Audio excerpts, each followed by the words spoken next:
yes, we are live. We can start. Yeah. Very warm good evening to everyone again. So today is the third technical session and 7 days Itihasa Saptaha International Webinars 14th lecture is being given by Dr. Sharmita Ray ma'am, Assistant Professor Department of History, St. Stephen's College, University of Delhi, Delhi. And she's going to be speaking on life experiences and women's mental health perspectives from South Asia, which is a very, very interesting topic. I warmly welcome you to this session, ma'am. Thank you so much for accepting our invitation. We are glad that you are with us today. Thank you so much, ma'am. Thank you, Nidhi, and thank you to the team as well. Thank you, ma'am. And I also welcome our honorary President Nandan Shastri ji and President Ms. Manali Momaya. Of course, all the participants who are joining us through this session. Now, I request Ms. Manali Momaya to introduce our resource person, Dr. Sharmita Ray, ma'am. Over to you, Manali. Thank you so much, dear Nidhi, for the warm welcome to this last session of day 5. It is an honor to introduce ma'am. Dr. Sharmita Rai is Assistant Professor in the Department of History, St. Stephen's College in the University of Delhi. Prior to this, she has taught at Hansraj College, University of Delhi. She completed her undergraduate studies in history from Lady Shri Ram College for Women, University of Delhi. She has specialized in modern Indian history during her masters from Department of History from the Delhi University. She went on to do her MPhil and PhD work in the same department. Her area of research is in the field of social history of health and medicine. She has particularly explored gender dimensions in the field, including earliest women doctors from Bengal, midwives, female medical missionaries, and the health of women in everyday life. Her research interests also include diverse aspects pertaining to the field of women's and gender history. She has published her work in various peer reviewed journals and as book chapters. Dr. Rai has presented her work across multiple national and international conferences and has received the Best Paper Award in Modern Indian History in the Indian History Congress 76th session held in 2015. Through her research, she seeks to explore the possibilities of interdisciplinary research in understanding developments in the field of health and medicine in South Asia. Thank you so much, ma'am, for accepting our invitation and being with us here today. And over to you, ma'am. Please begin your lecture on life experiences and women's mental health perspectives from South Asia. Thank you so much, Manali, and thank you for this opportunity that I get to address this very wonderful audience that has been, I think, quite, active and engaging. And today being the third speaker in today's theme of looking into health and women, I think the previous two speakers have really helped me out in terms of setting the stage and setting the mood for the audience discussions on health. And I also had a chance to listen to a couple of paper presentations for today's session. And I think everyone is in the mood to actually talk about health being such an important concern that no one actually can ignore. And I must admit that this is my first presentation regarding this issue on mental health. So this is a work that is still in progress. So I look forward to your comments, your suggestions, if any, and we can begin with the presentation. And I would like to thank Nidhi, who is going to help me with the slide presentations. Thank you, Nidhi. And Nidhi, can we look into the first slide, please?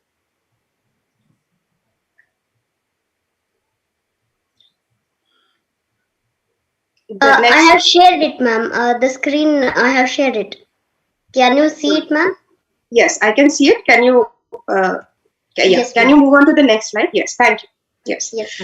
So first, I think defines mental health is a state of mental well-being that enables people to cope with the stresses of life, realizes their abilities, learn well and work well, contribute to their community. It is an integral component of health and well-being that underpins our individual collective abilities to make decisions, build relationships, and shape the world we live in.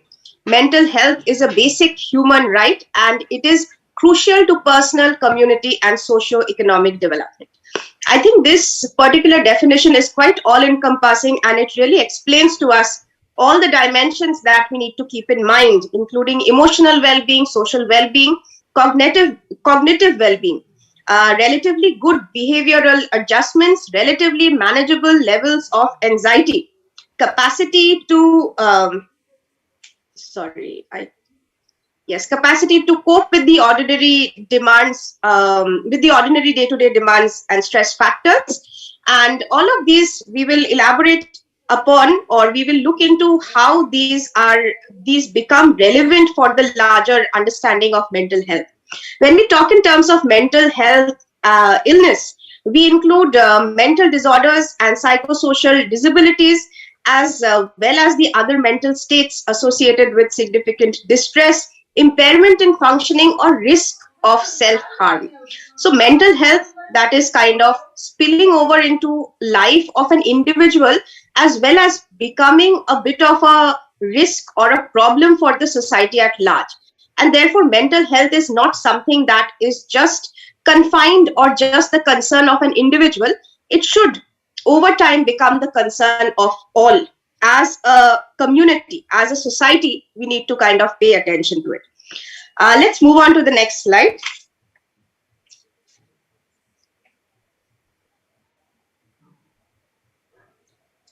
Next slide, Nidhi.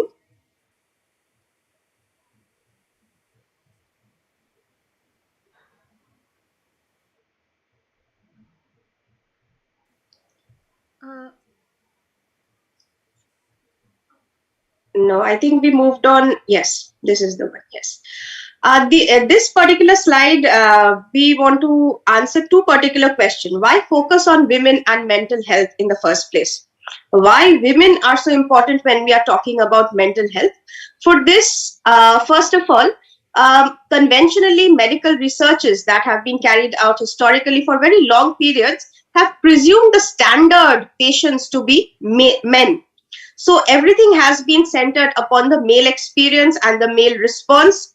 And that is the reason why we now need to bring in a kind of a gender sensitive understanding of mental health issues. Treatment, medication, dosage, all of it has been on the basis of this particular phenomenon of one size fits all.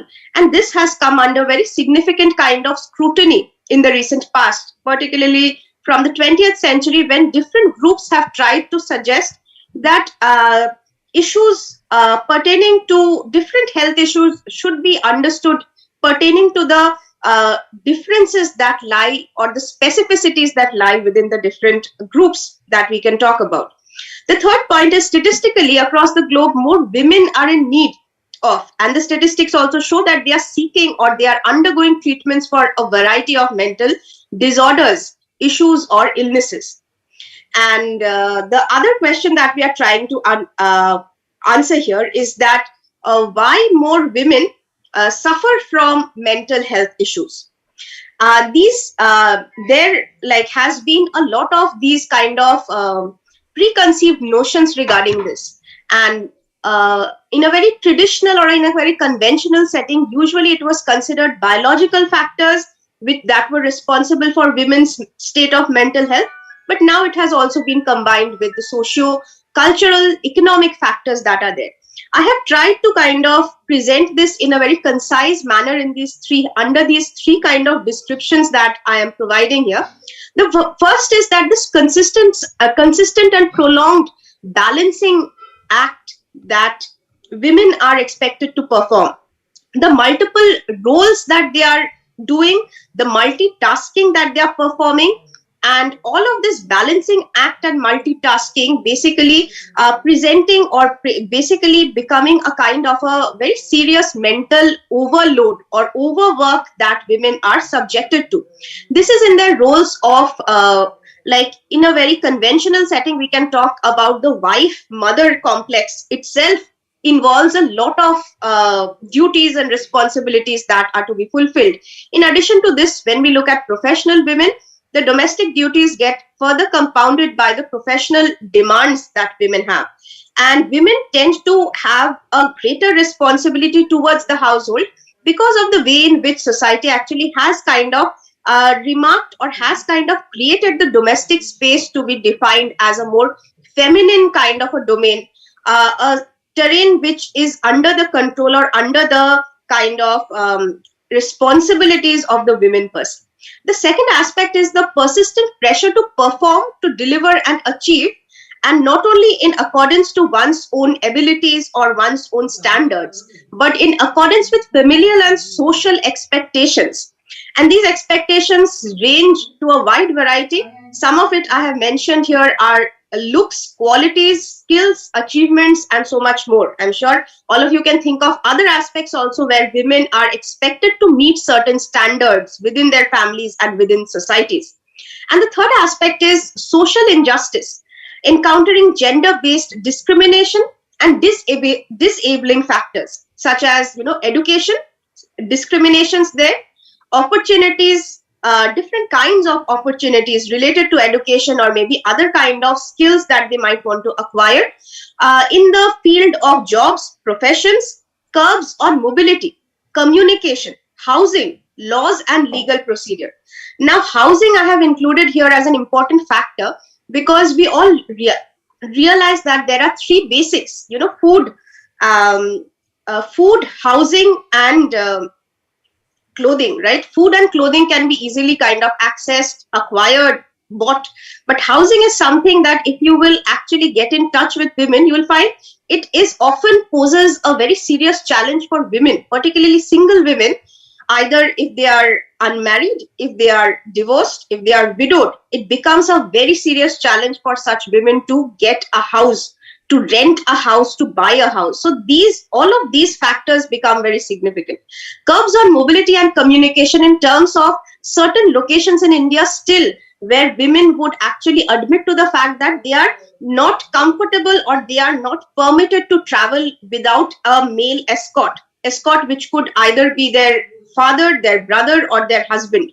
All right. So these kind of aspects surmounts some kind of pressure, which leads to different kinds of feeling about one's own disability, one's own inferiority in the context of the social setup that we live in.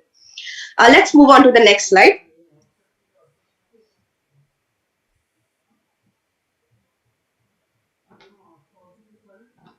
Next slide, please.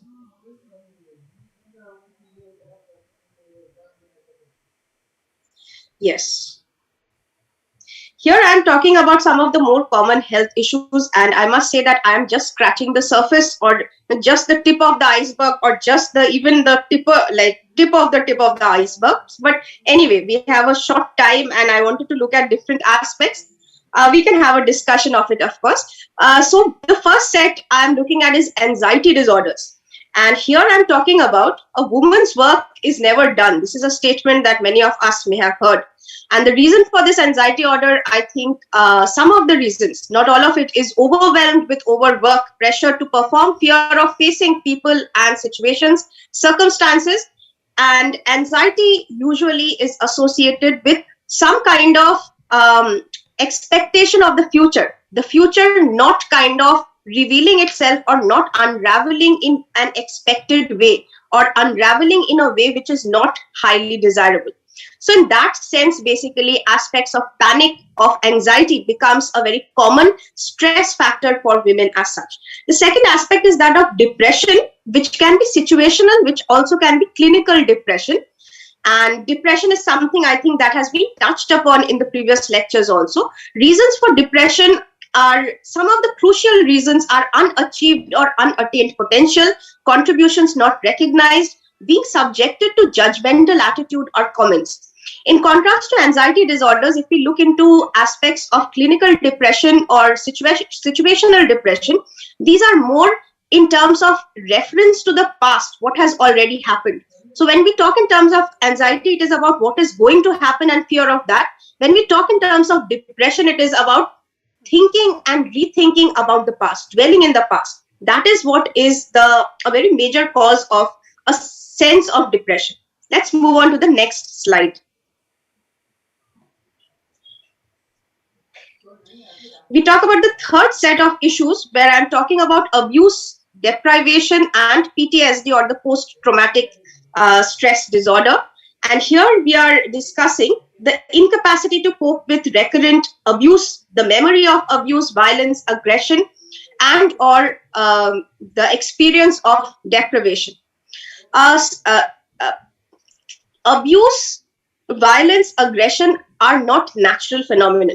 These can be intentional, these can be unintentional, accidental, and these basically create traumas. Now, one aspect that we mentioned, we looked into the first point itself, that the ability to cope with this. When we talk in terms of PTSD or post-traumatic stress disorder, it means a point has been reached beyond which an individual is unable to cope with the stress or the trauma that the some event is basically creating. And that is something which is more common among women. I am talking here about certain abuses, including verbal, financial, emotional, psychological, physical, sexual, technological. If we think about this, some of these are quite self-explanatory. I'll just talk about a couple maybe. In terms of talking about financial abuse, it is something which can be related to actually deprivation, where women may not be earning and they might be deprived of spending because they are not earning members, fulfilling their desires or their needs. That is something that can lead to actually very serious kind of mental setback. Technological, again, is something where in a limited resource kind of a situation, where technological access is afforded to the male members of the family and not so easily and not so conveniently to the female members of the family. And this could amount to a kind of an abusive situation where the woman, in this case, it could also be a female child who feels deprived or who feels kind of left out because of this situation. Due to the other aspects, I think I'll not cover because these are quite evident in terms of the kind of abuse we can think in terms of verbal, emotional, physical, etc. Due to the stigma that is attached to abuse, any kind of abuse, a majority of women do not talk about it. Sometimes, for a long time, women do not even realize that they are in abusive situations, they are in abusive relationships, or they are actually being abused. One such situation I would like to mention is that of gaslighting. This is an interesting concept that is there, where women are continuously made to feel that they are inadequate, all right, they are not sufficiently kind of capable. And this repeated kind of remarks, or this repeated a kind of ways to make a woman feel inadequate in different ways, or incapable in various ways, leads to a kind of a cumulative kind of stress that builds on in the mind, and the mental health of the women suffers from this kind of a situation, which is referred to as gaslighting. And the kind of abuse that women experience and the way in which they do not take action against it is because women are unaware of the rights, what they can claim, and the laws and avenues in which they can actually seek their help. So these are some of the reasons I would like to highlight here. Let's move on to the next slide, please. The fourth aspect I want to talk about is our eating disorders. Today, in the previous technical session, also we have actually addressed these issues. Causes and consequence, I would like to point out that the causes and consequences are one and the same. Whether we talk in terms of body shaming, whether we talk in terms of obesity, low self-esteem, mood swings, and other psychotic symptoms, if we try to think about it deeply, these are both the causes as well as the consequences of eating disorders, and it can vary from individual to individual. And some of the very serious disorders that we can talk in terms of are anorexia, bulimia, binge eating, crash diets. One aspect that I would like to bring in here is that when we talk in terms of eating disorders, these are the very modern time eating disorders that we can actually talk about. If we remember on the first day when we had Professor Uma Chakravarti addressing us, she had mentioned this particular woman writing her biography, Rashundari Devi. And she had mentioned that how that woman was going without food for 71 or 72 hours because she was caught up in so much of work. And that is the kind of lack of eating regimen that we find if we look into historical records. So this is the kind of eating disorders in modern times when it is very purposeful, it is very intentional. But if we look into the sources of history, we will see that there are situations which made it very difficult for women to actually maintain a very routine kind of eating order. The relationship that women had with cooking, serving, feeding the family did not really transform into their being able to have their meals on correct kind of time. These aspects of body shaming, low self-esteem, these are very serious kind of issues, and it must be addressed, especially in the younger population among the females. It kind of becomes a major problem from the time of adolescence, and if it is not addressed correctly and sensitively, it can then amount to more serious kind of disorders like these kind of which need treatment, which need counseling, clinical kind of attention, like when we talk in terms of these more serious issues like anorexia or bulimia, etc. When we talk in terms of the final section here that I have on this slide is manifestations of mental health issues. These manifestations are actually pertaining to all these disorders that we have just now mentioned. And these could range from self-doubt, irritability, numbness, rage, being tearful, overwhelmed, eating problems, substance abuse, psychotic episodes, sleeping disorders, self-harm, suicidal thoughts, tendencies, and posing risk to the society. If we consider all of these, we will see that these might be manifested when women are suffering from either or multiple of the mental issues that we have just now mentioned or indicated. Let's move on to the next slide, please. Yes, this is something that I'm not an expert at, I must mention that, but still I would like to address the issues as it is. I'm talking about reproductive processes, roles, rights, and mental health. And all of these aspects are actually quite crucial. And when we talk in terms of reproduction and mental health, it is now covered under this specialized field of reproductive psychiatry. And this reproductive psychiatry addresses the issues of premenstrual stress, or what is referred to as PMS or premenstrual syndrome, and peripartum, postpartum depression, baby blues, perimenopausal moods. This use of peri instead of postpartum is reference to this idea that the depression does not begin after childbirth, but the depression sets in from the later period of gestation period of the woman that the woman is going through. And baby blues, on the other hand, is a different kind of concept which kind of emerges about a little while after the child has been born. And this baby blues is something that is experienced when the mother suddenly feels that she's not a good enough mother, or that the baby, with the non-stop crying and the non-stop kind of attention that the baby is seeking, the mother feeling that she is not able to cope with the needs of the baby. So that is reference to the baby blues. All of these aspects, when we talk in terms of PMS or peripartum depression or perimenopausal moods, all of these are related to the hormonal changes and fluctuations that are going on within the body. And these hormonal changes are something that very little control can be established over it. In the first technical session today, of course, we were listening to some kind of diet restrictions or some kind of rules that could be followed. But if we think of our day-to-day lives, and if we are unable to follow these rules and regulations, we would find that a lot of us may be subjected to these kind of situations, particularly PMS being a very common kind of a syndrome that all of us women might face from time to time. What happens in this particular situation is that hormones are on the rise in a certain part of the cycle, also during the context of pregnancy. And just before the beginning of the periods, there is a sharp fall in the hormones that are circulating in the body. So these are basically the estrogen and the progesterone that are sharply declining.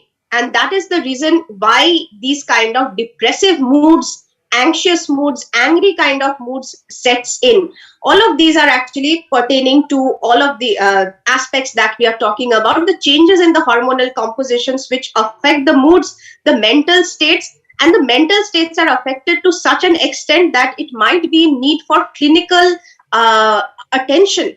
And therefore, postpartum depression or peripartum depression should not be taken lightly. It should not be taken something that is in the passing. If a woman feels that she needs to address it in a more methodical manner by a professional, that is something that should be made available to her. The fourth aspect that I'm talking here on this slide is the right to contraception or abortion. And in this context, basically, these rights are very significant when we try to talk in terms of reducing anxiety or reducing chances of entering into a panic mode or into a state of guilt or embarrassment or shame.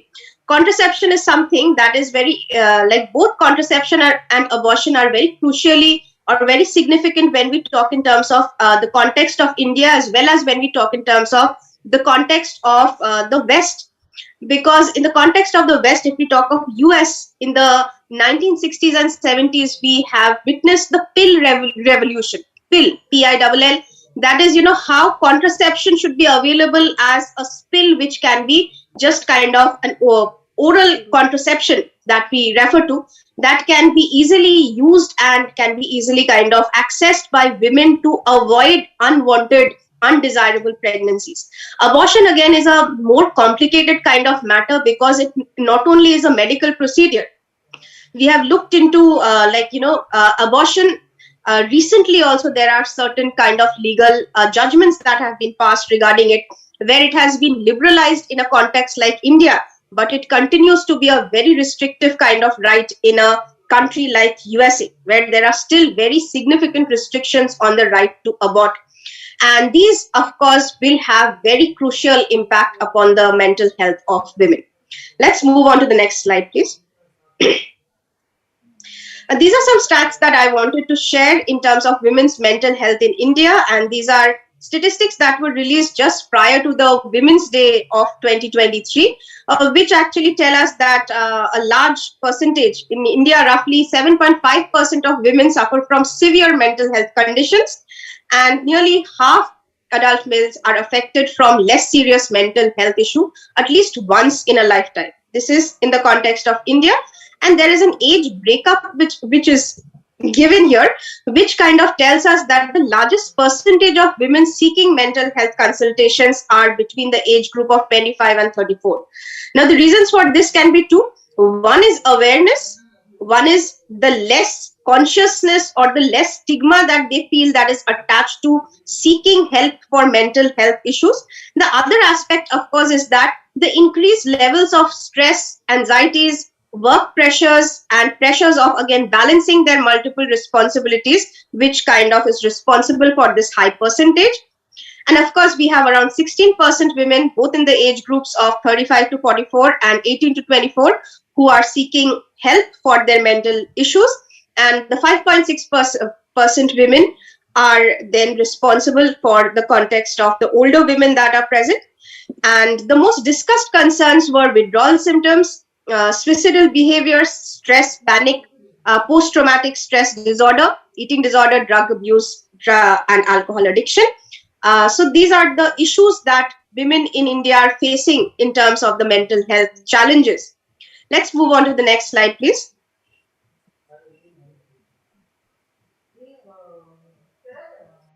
Yes. So this is something that I think I am not the right person to recommend it, but I think these are more general kind of ideas that all of us really are aware of. But I thought, since I'm making a presentation regarding mental health, it's important to also offer some kind of positive light of hope in terms of how mental health can actually be boosted, how it can be actually safeguarded. And here I'm talking in terms of these certain different aspects of it. The first, I'm talking in terms of the symbiotic or the beneficial relation between physical and mental health, being physically active, healthy, balanced, nutritious diet, and a good night's sleep regimen. Although these seem very mundane, but if we look into our own lives, we have to ask ourselves that can we put it on our checklist in terms of all of these are actually followed by us on a regular basis. For a lot of us, we might not be able to tick off all these three aspects. The second aspect is that of stress management. In terms of precaution or prevention, we can think in terms of avoiding stressful or stressors, which can be a stressful environment, professional or home environment, stressful company, media, which can often have a very negative impact on our state of mental health. Social media, of course, I think we do not need to elaborate on it. All of us realize that social media has become quite a mixed blessing for us during this point in time. And positive reinforcements to mitigate stress. I am talking in, these are some of my ideas. I'm sure all of you can add to it. I'm talking in terms of some activities that we can all engage in, like music, reading, writing, recreation, which can be any kind of recreation, meditation, spiritual practices. All of these can be actually resorted to. Let's look into the next slide, please. The third set, I am talking about a social and community support. Again, very important. We cannot live in isolation. We cannot live alone. And therefore, it's important to have people who are supporting us, people who are kind of instilling our confidence, reinforcing our confidence and strength. So generating awareness regarding mental health, need for addressing mental health issues, sharing of emotions, experiences, dispelling of stigma, ridicule, judgmental attitudes, comments. And the fourth aspect is physical interaction. A lot of us are in touch with a lot of friends. And if we talk in terms of numbers, there could be a wild competition here. But how many of us actually get to meet our friends? How many of us are spending quality time with our family members? These are things that can be actually paid attention to. The fourth aspect is promoting and protecting women's mental health at workplaces. So women-friendly environment, support for motherhood, facilities for counseling services, and also harassment redressal committees. Most of the government bodies or government institutions right now have the Women Development Cell or some kind of bodies which address issues of harassment, which offers aspects of counseling services which are very effective and very helpful to the female workers in these various organizations. And fifthly, seeking help. If one is suffering or if one feels that the mental health is deteriorating over time, one should feel confident enough to seek help. And it has been seen in the context or in a case like India over the past year, after seeking treatment for cancer, the next significant aspect that women were seeking help for was mental health. So that is what is very significant. Let's move on to the next slide, please. How much time do I have? Can you give me a sense? Ma'am, you can take another 10 minutes. 10 minutes. All right. Okay. So now we come to the historical aspect. This was just something that we were running through. I hope that I'll be able to cover the rest of it quickly. Examples from history. If we talk in terms of history, my specialization is in modern India. So I'm going to go back to the context of the colonial period. And if we look at during this point in time, the 18th, 19th century, the thing that was most widely under discussion was this whole idea of hysteria, and how hysteria was associated with the context of women's health. Hysteria was a term that was first used in the Greek civilization by Hippocrates, and hysteria was something that was associated with the womb, and therefore the mental health of women came to be associated with the reproductive functions and the bodily functions of the women. And there was a very significant shift that is taking place over the 19th and 20th century, when the focus shifts from this aspect of hysteria associated with the wandering womb to the context of hormones. Hormone being something that was under research during the final decades of the 19th century. Hormones being a term that was introduced in a 1905 lecture by this particular medical professional called Starling. And after that point in time, the developments in the field of endocrinology, which completely changed the understanding of health, mental health, and the health of women in general, from talking about hysteria to talking in terms of hormones and its impact on health. Here I'm talking about two aspects from the perspective. It is from India, but it is not about the Indians. We are talking about the white women that were present in India in quite a big number during the 18th, 19th century. And here I'm talking about the white Mem Sahib in tragic exile in colonial India. When the white Mem Sahib had to leave her own country and had to come and settle here, she had to give up on a lot of her familiarity.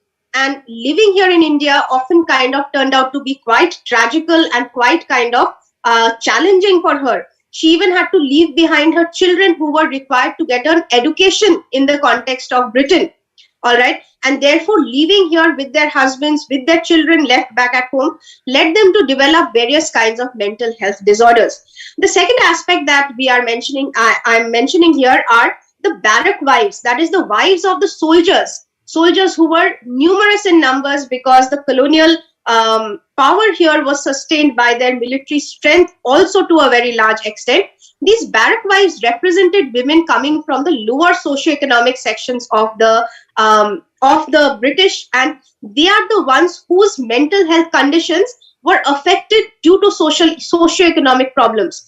Poverty and associated powerlessness were the reasons that exacerbated their psychological problems and also affected their mental health.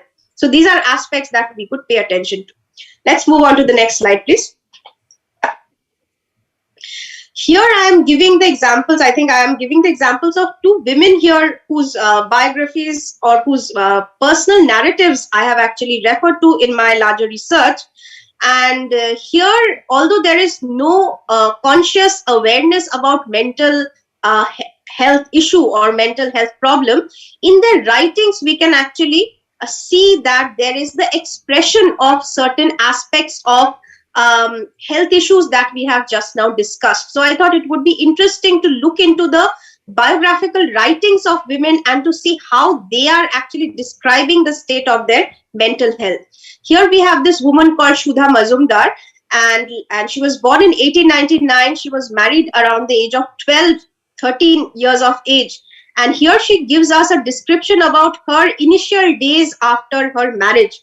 And here what I'm trying to suggest is that she was feeling this sense of anxiety, of guilt, embarrassment, and all of this was owing to her being that child bride who had to follow these norms of parda, which seemed very confining and very constraining to her and created a lot of anxiousness and a lot of embarrassment in this very young child's mind. So here she writes, I well remember my first arrival at my father-in-law's house, for I almost died within the gilded palanquin which carried me to my husband's ancestral home. We were very much in parda in those days, and nice women were neither seen nor heard, especially new brides. The recollections I have of the first 10 days at my father-in-law's house seem mostly to be connected with the difficulty of managing my veil, silver anklets and sari, and my desire to speak out. Although I shook my head emphatically, a new bride is never heard. My plate was heaped with food of alarming proportions, and she was advised that you must eat it all up, otherwise you will earn ill fame as a wasteful bride. And I was to be very bashful before my husband and was on no account to be seen in his presence before elders. Every time he happened to pass through the veranda, and this seemed very often, I would dash to the adjoining room in a most unbride-like manner with my anklets raising a frightful din. So this description that she gives, the very fact that she decides to document it in her autobiography itself is an indication of how much all of these norms and all of these injunctions that she had to follow as a child bride, how much it kind of affected her, or how much it kind of played in her mind, or how seriously she kind of considered all of these aspects to be. Let's move on to the next slide, please. Here I'm talking about this doctor, Jamini Sen, and she was a doctor who had got her medical degree from the Calcutta Medical College, and she has the distinction of serving across various places in India, and she has got additional degrees and additional qualification from Europe as well. So she was a very well accomplished kind of a doctor. And here I am presenting. So she used to write these notes in diaries, which she didn't get published. But after her death, one of her relatives actually had compiled it and published some part of it. And then it has been reproduced. And this is an expression of her state of depression and bereavement after the death of her adopted daughter. Here I must point out that this adopted daughter itself was not really adopted, but she was purchased in Nepal. A couple was actually going to sell their daughter because they were very poor and they would not be able to raise her. And Dr. Jamini Sen had bought her from this Nepali couple, and then she was raising her, who had died when she was about 12 years of age, at a time when Jamini Sen was acquiring her additional qualification in Europe. So she was not even present with her daughter at the time that she passed away. So here she writes that out of the blue, I received news of my little one's death. Everything seemed to fall apart. I could not fathom the entirety of the disaster. Do things happen this way? God put an end to the little happiness I had in life. Everyone has so many friends, family, dear ones, and so many sources of pleasure. I have had nothing. I have toiled hard and happiness for others. Whatever I have earned was with the objective to fulfill others' needs. God, aren't you seeing the emptiness in my heart? Aren't you seeing that whatever little strength I had, whatever little hope I had, you have taken it all away? I think I have nothing left in life. How do I face this world, all alone and heartbroken? You have always been tough with me. If you never fulfill my yearning for affection, why did you give me a heart eager to love? Why did you give me the feelings of love and affection? Why did you not make me indifferent? So far, I have survived through all the trials you have put me through, but handling this is beyond my capacity. So this clearly something that she was writing in her personal diary, never wanted anyone to read or know. But now we are discussing this here on this platform. But this is an indication of how she, as a single woman, as a doctor, very accomplished doctor, did have these kind of issues, or did have these very strong sentiments of depressive moods that she was not able to share with anyone who was around her, and therefore she had penned it down in her diary. Let's move on to the next slide, please. Yes, I think this is the final slide that I have in my presentation, and this is testimonies of certain evident PTSD or post-traumatic stress disorder from Indian history. I am looking into two examples, and the first one is interesting because, again, I am talking about a context of India but not an Indian woman. White woman's PTSD after the revolt of 1857. 1857 revolt really kind of scared and really kind of shocked the entire British population. So here I have this kind of aspect that I am talking about, where Mrs. Elizabeth C., the wife of a quartermaster sergeant in a native corps in Meerut, was 34 years old when she lost all her relatives, including her children, during the mutiny in 1858. This woman was put in a lunatic asylum in India and subsequently shipped to England. The doctors noted that she had short periods of violent behavior and always insisted that her first name was Mrs. C. I never had any first name. I have always been Mrs. C. She also remarked that at Meerut, where her father, husband, and children had been killed, she had no name. So again, something, she was so traumatized from what she experienced during the revolt of 1857, it really took a toll on her mental health. Partition of 1947, of course, needs no introduction, and nothing new I can add to what has already kind of been said and what is known regarding it. And still, testimonies attesting to the PTSD from partition are numerous. And here I just want to say something that, I'll just read out what I have here, is that for women who had been through rape, abduction, the reluctance to speak was of another order altogether. Sometimes these histories were not known even to members of their own families. Speaking about them, making them public, this not only meant opening up old wounds, but also being prepared to live with the consequences. Perhaps another rejection, another trauma. People struggled to describe what they had been through at partition, and often ended by saying that what they had seen was indescribable. And it is also interesting that in a later, this is actually some parts, excerpts taken from Urvashi Bhattalia's The Other Side of Silence. Later on, she writes, she has edited this anthology called The Long Shadow of Silence, wherein there is a very interesting chapter um, which talks about the context of how certain events created bad moods, all right. And there we have professionals of psychiatry who actually looked into historical context, who have looked into partition and have tried to understand the psychological implications of living through and experiencing the context of partition, very similarly echoing these kind of issues of PTSD that we can see in the context of partition. So I think that is all that I have to may say in terms of presentations. I now welcome your comments, your questions, anything that you want to discuss. Thank you so much, ma'am, for this very wonderful and comprehensive presentation.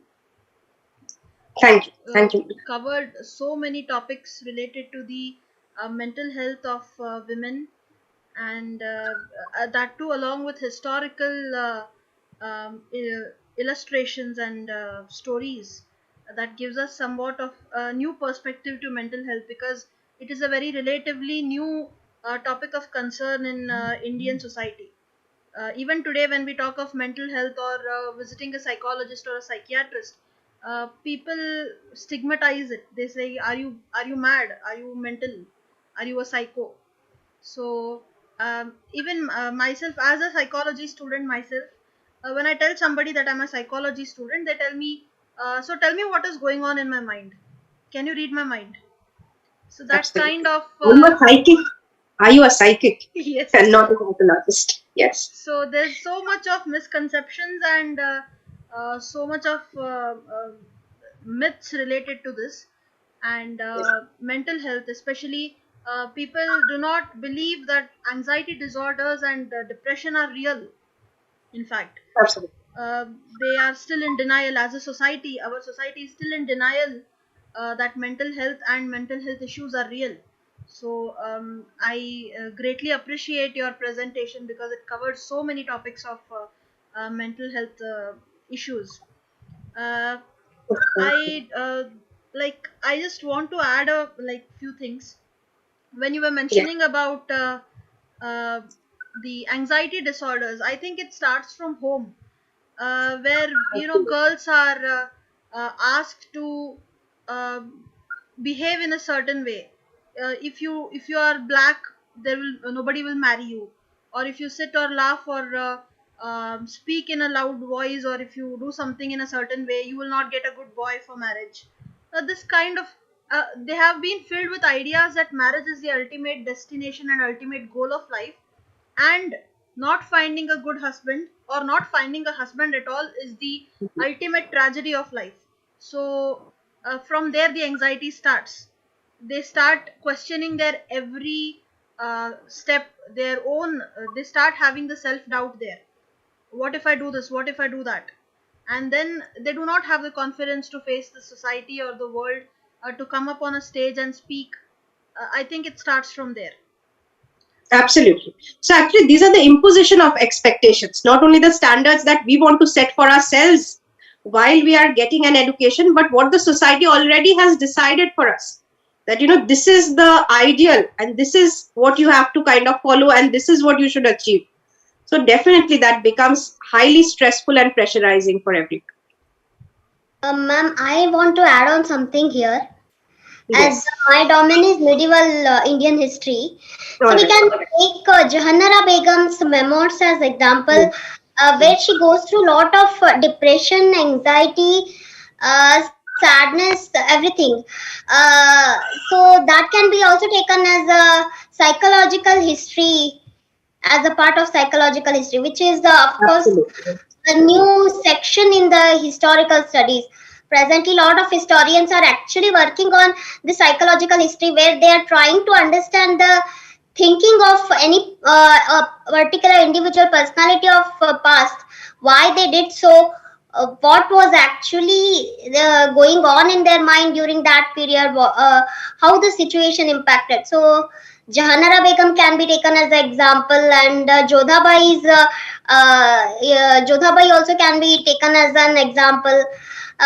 So I guess if we see the history, surely there are no mentions, because our elders in house, they tell that these depression, anxiety are all modern problems. But the fact is that in past also these problems existed, but about these problems of women mental issues, they were not mentioned in any texts, I guess, in any of the books. I think what the problem was that there was no label of that. It was always seen as a passing kind of a situation, something that will pass, which did not need any kind of very focused attention towards. Yes, ma'am. There is one thing, no, because whenever somebody says that I'm sad or I'm depressed, people come up and give suggestions. They're like, this time will also pass. It is mentioned in the scripture that life is a mixture of sad and happiness and good and bad, and they try to normalize it. But sometimes what a person needs is not suggestions but understanding. Somebody who will listen to them and not give any kind of suggestions. You do this, do that. They just need somebody to hear them out. Absolutely, I agree with that. But I think, in addition to that, it's always important to remember that this too shall pass. It's very important. That is absolutely true, ma'am. Happiness and sadness, because if we kind of have that, because in depressive moods, what happens is that it becomes like a spiral, and if we kind of go down the spiral, we just keep going downwards. So we also need someone to tell us that this is going to pass. Maybe you have been in a very tough situation and for very long, but this will eventually pass. Yes. Yes, ma'am. Ma'am, we have some questions in the chat box. Shall we take them? Yes, if you have the time. Yes, ma'am. Aparna Bandopadhyay has asked a question. The question is, has Jamini Saint's diary been published? What is its name? No, Jamini Saint's diary has not been published as a whole. I have referred to this work by Chitra Dev, who is writing Mohila Daktar Bhin Groher Bashinda. And in that particular work, she actually presents some quotes from Jamini Saint's life. Yes. Okay, thank you, ma'am. There is one more question from Sukhadev. New daughter-in-laws go through a lot of change and adjustments after marriage, especially in rural areas. This goes on for some time and is bound to take a lot of psychological and physical toll.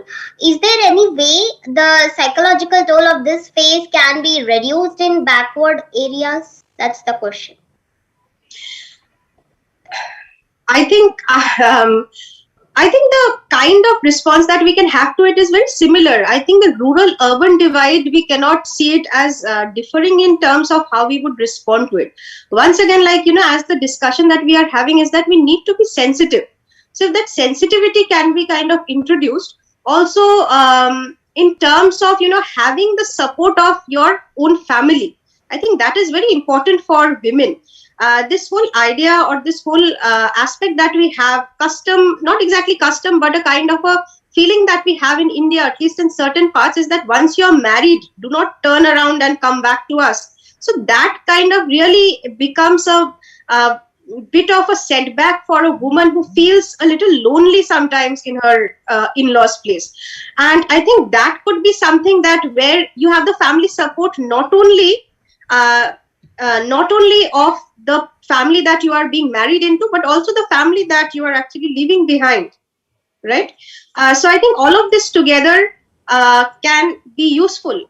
And apart from that, I think regular aspects also, if someone can become aware or if awareness can be generated, all of this also can be helpful in dealing with these kind of circumstances. Yes. Thank you, ma'am. There is somebody who wants to ask a question. I request you to kindly unmute yourself and ask. Good evening, Sharmita ma'am. Thank you for the presentation. It was very well presented. Ma'am, Thank I would like to put a question forward, and it is regarding as the youth of today, we already consider mental health state as an important topic to discuss and care about.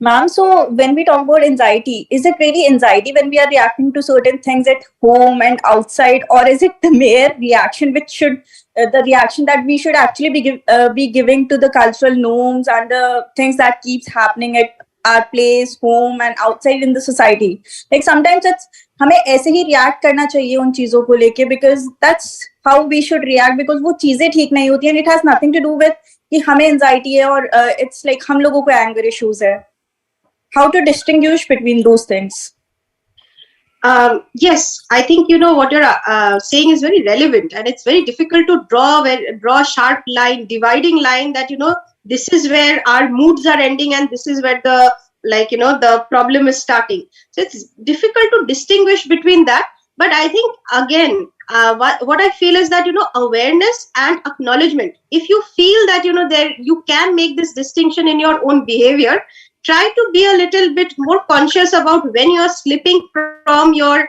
natural reaction to a more kind of a patterned way of doing something. When we talk in terms of reaction, it is a kind of a spontaneous response to a situation. That is something that always cannot be kind of handled. But if we talk in terms of anxiety as an issue, or anger becoming a kind of an issue where you need to pay attention to it as a rage or a kind of an anger management, that is something which kind of becomes a kind of pattern.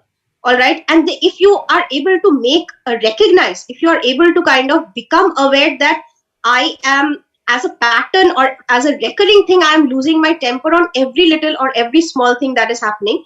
I think that recognition, or if someone is telling you, see, this is what is happening very frequently, and then if you can take note and then rectify your own behavior, I think that can be something that is possible for us to actually not slip into these kind of issues, not make it into an issue, but rather come out of it while we are still kind of confident, and we are still kind of collected as individuals.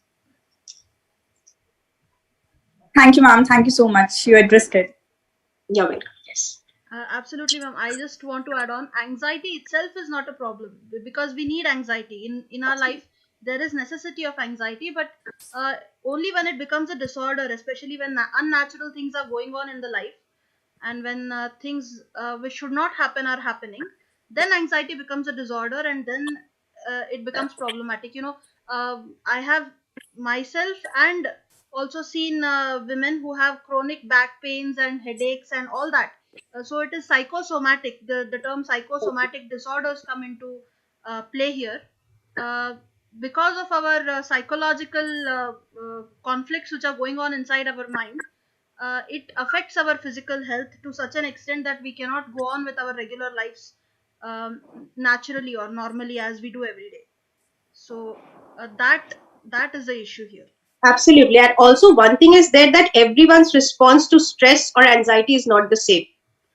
Right? Yes, So that is also something that we can actually inculcate in ourselves. I am speaking as a very lay person because I have never studied psychology as a curricular discipline. But what I feel is that if we are able to see that someone is able to handle stress or anxiety in a certain way, we can also try to kind of imbibe it. There are certain natural instincts that we have, that we can manage and that we cannot manage. But I think a lot can be imbibed also. A lot can be also learned during the course of our life.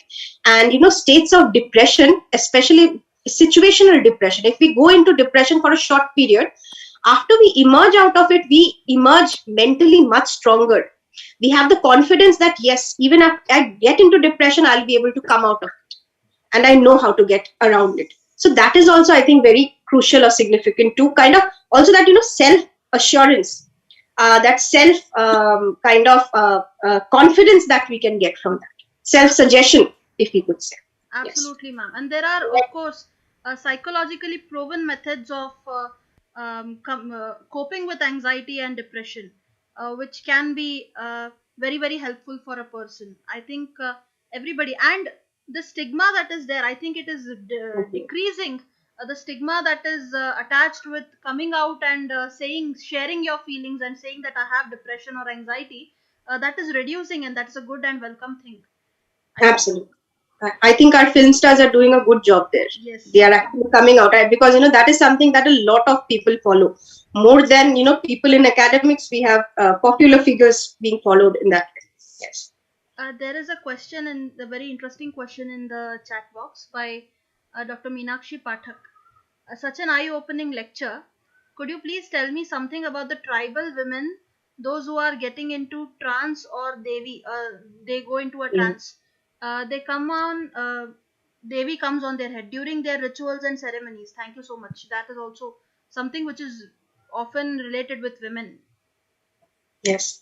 First of all, it's not always tribal women. It can be women of other parts of the society also. Yes, ma'am. Yes. And another admission is that I would not be able to, I'm not an expert, I will not be able to tell you that. But again, one thing that I would like to point out, from the point of view of a historian, what I would like to suggest here is the fact that for very long periods in history, the mental health of women have been seen to be a combination of certain things, and religion is one of them.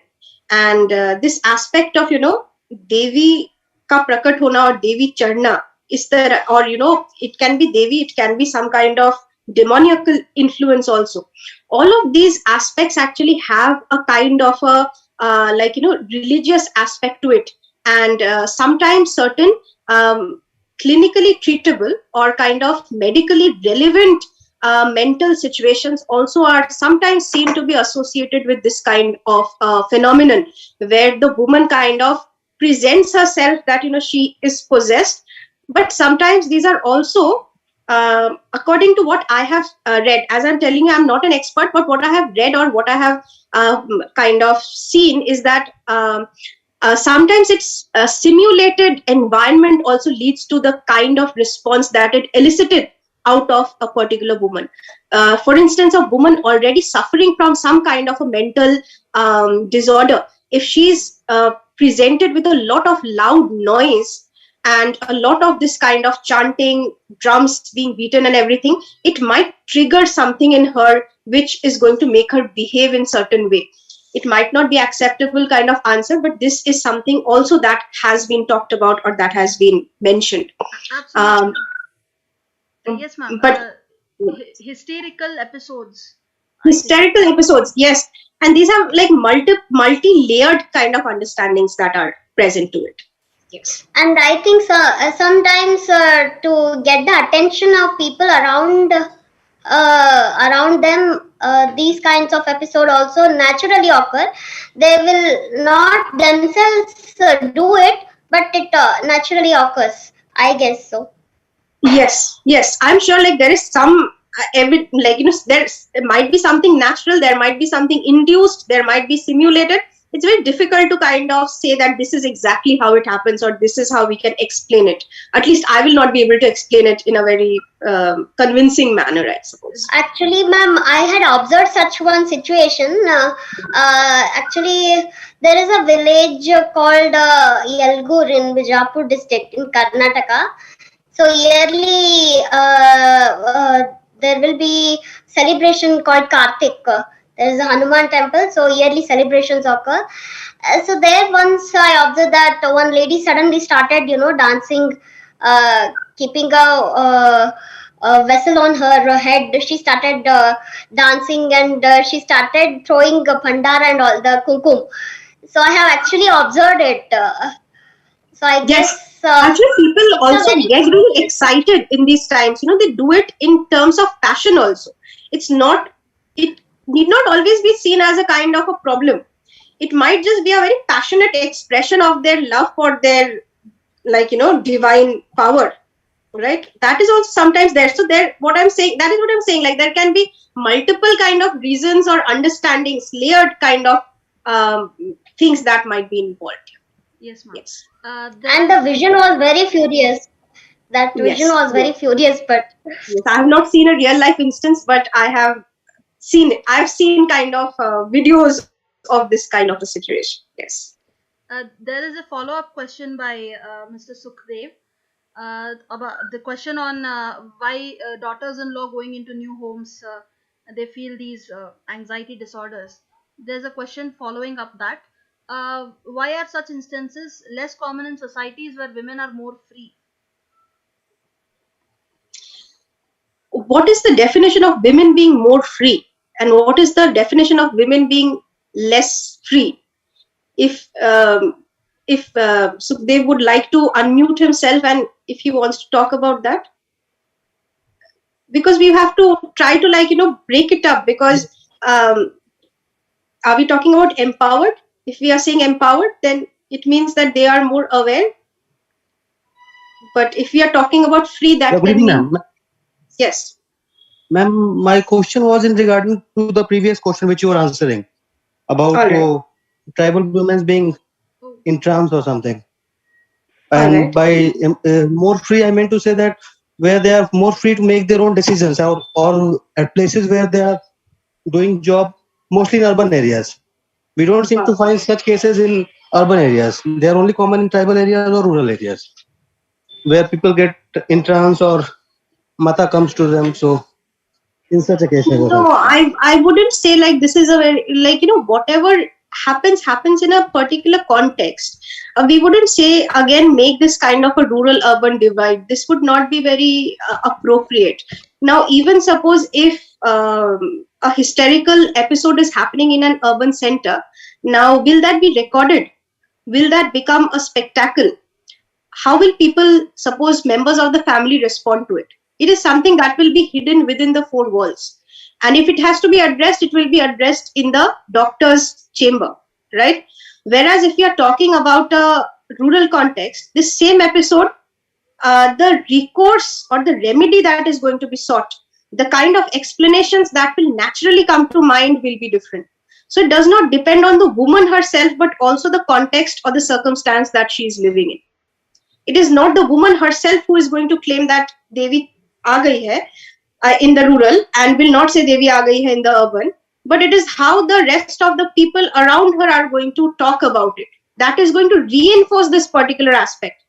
Say if a woman is living in this rural context, right, in a village which does not know about this aspect ki Devi aati hai, there they will never come to this diagnosis ki Devi aa gayi. They would say that she has gone mad, hysterical episode. But there, where there is this already this notion or this knowledge prevailing, only there they are going to correlate the two things together. That is, I think, the sense that I would make of it. I don't know if you would agree with me. it is clear now, ma'am. Thank you.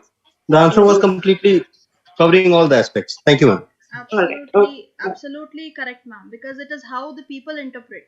A absolutely. patient who is undergoing a hysteria episode will never come out and say that I am having this, or because he is not aware of what he is doing. Absolutely. That's what the people say.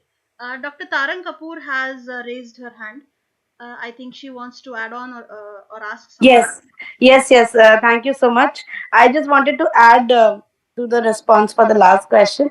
Actually, there is a very good study in anthropology, sociology, and other disciplines, and I have worked on a language philosopher called Ludwig Wittgenstein. So he talks about this ritual play, like we were just discussing about this ritual following and all.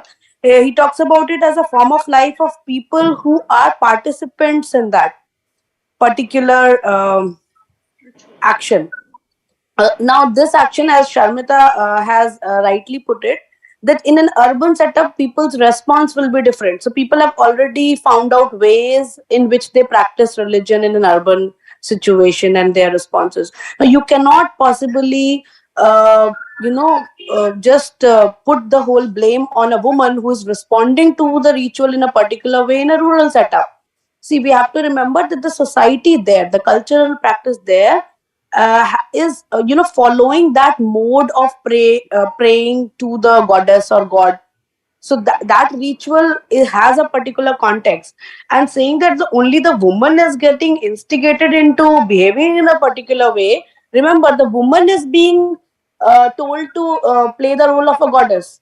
We don't have to forget this. That is also equally important in whichever ritual we are talking about. So there can be a specific explanation based on where we are talking about this. So we have to take this into account. And I was reading about recently, last two years back, I think before Corona, there is this city in Tamil Nadu where two daughters they came back from hostel, and their parents, very educated parents, staying in a city, they decided to have a ritual with their daughters. All four of them were included, like mother, father, and daughters.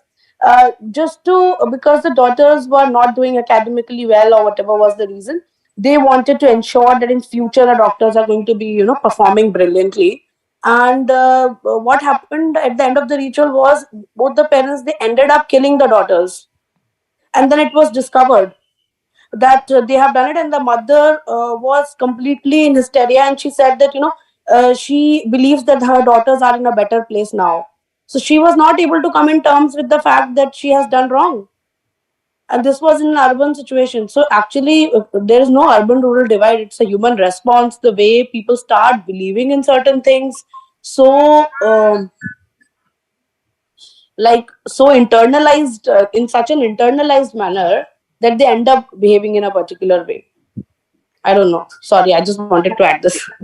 Absolutely. I think that's a very significant intervention that you have just made. Thank you, Tarak. Absolutely, ma'am. And I just want to add here, when we talk about mental health or issues related to the mind or the human brain, things get very complicated because there is no particular way in which the human brain behaves. It is there the permutations and combinations that can be made from different traits belonging to each individual is, I think, infinite. And also, there are I have read cases where people having brain tumor, they believe that they are having visions, that they can see the future, or it is all. There are so many possibilities that one cannot pinpoint on one particular subject or one particular aspect and say this is the reason or this is the result. Yeah, I think one more thing. No, the women's body is so much associated with reproduction, and associated what I mean, they actually do the whole thing of reproduction. Now, so this whole power, this has been spoken about in because I come from philosophy. In Sankhya, you talk about this eternal mother Prakriti. In so many systems of Indian philosophy, this power has been spoken about. So it's this is a potentiality in a way which has which has the infinite potential of giving shape to a life. If we think about it this way, think about this in terms of the potentiality. Feminine ethicists who talk about care ethics and others have also spoken about this potentiality. Now, giving birth to a child, I've personally gone through that experience of motherhood, is absolutely phenomenal. I mean, there's nothing which can be compared to that experience, and we can think about this in medical science, and there's so much of data available, how much pain a woman undergoes, and all of that. Now, putting every other experience with others in the society undergo, like the other gender here, I want to say with the other, and trying to see a parallel with other experiences, this is absolutely not acceptable. Coming from philosophy, I know we try to generalize or homogenize experiences. What is a psychologist doing when he's trying to homogenize behaviors? That's why I wrote in the chat box about how we define normal and abnormal. Now, you certainly do not have certain parameters to judge what is that kind of an experience. Why I'm taking this example is because when your energies are at that level, and then somebody physically behaving in a particular way, like hysteria, that is captured because physically you have apparatus to capture the physical mode. You have absolutely no apparatus to capture what the mental position of that man or the woman is. So, and as you just said, it's psychosomatic behavior. So, what level of energy a person has at a mental level, how is that showcased through the body? And we have no criteria to judge it because half gender has already been neglected, like half of the, that's why we are having this conference. Her story was always neglected, nobody was able to capture her story and the potentiality behind it. So no wonder there is no set of standard judgment there. It's lacking, actually, it's lacking, and we need to talk about it more and discover more on it. Definitely. Dr. Aparna ji has raised her hand. Ma'am, you can speak.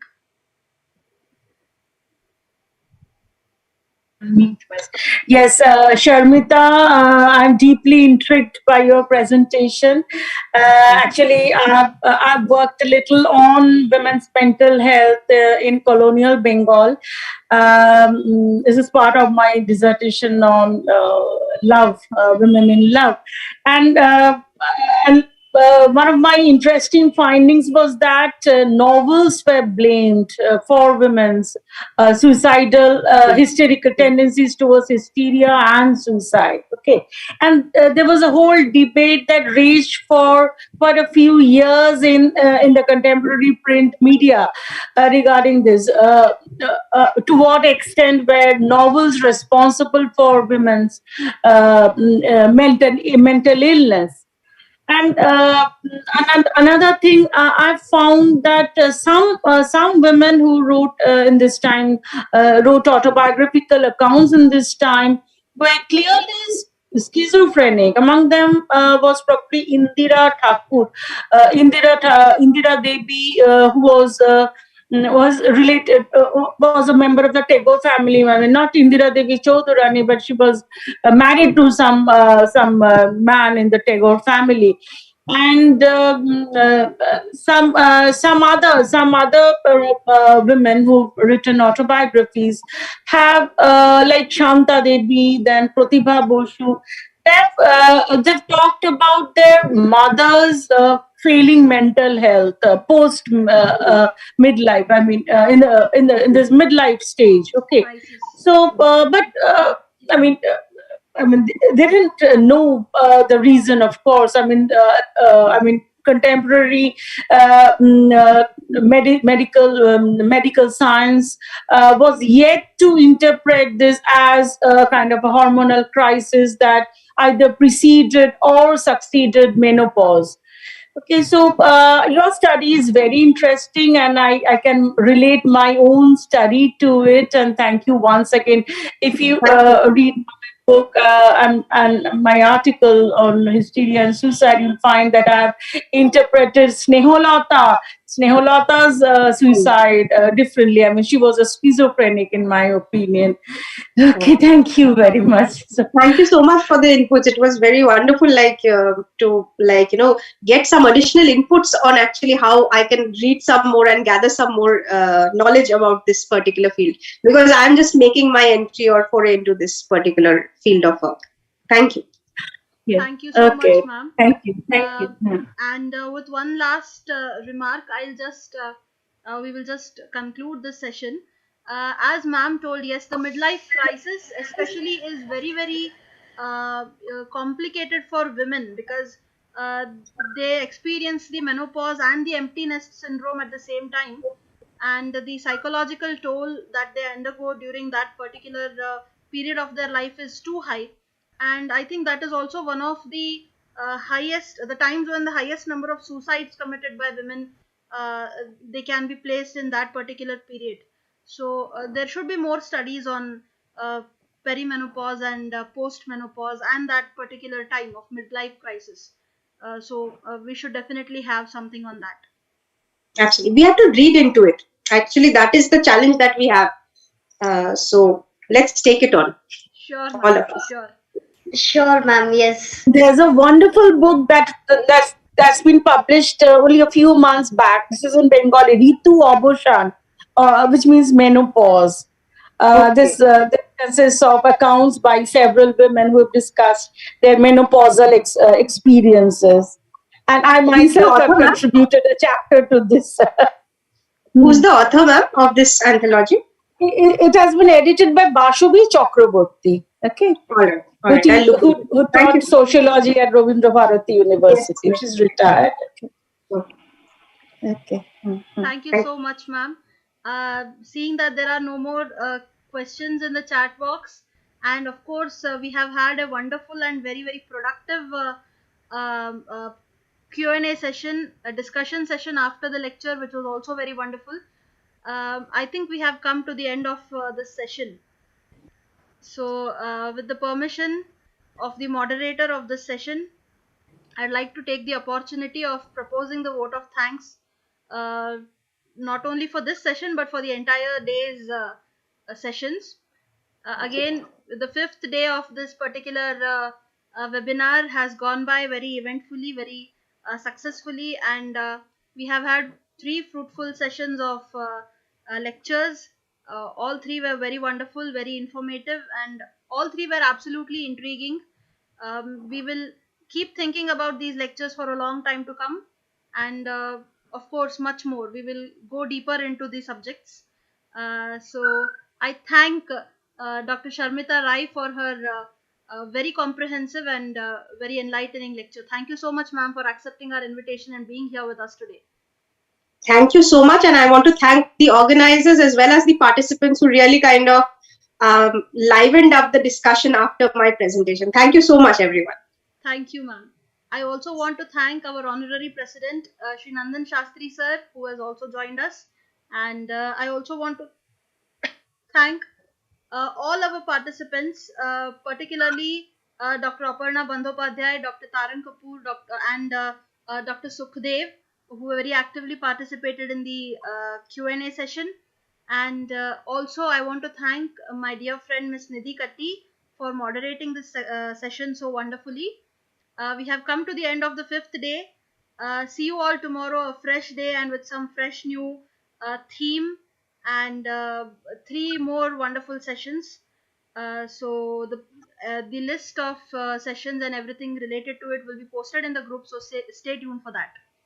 Wishing you all a very good night. We are signing off here. Goodbye. Good night. Good night. Bye.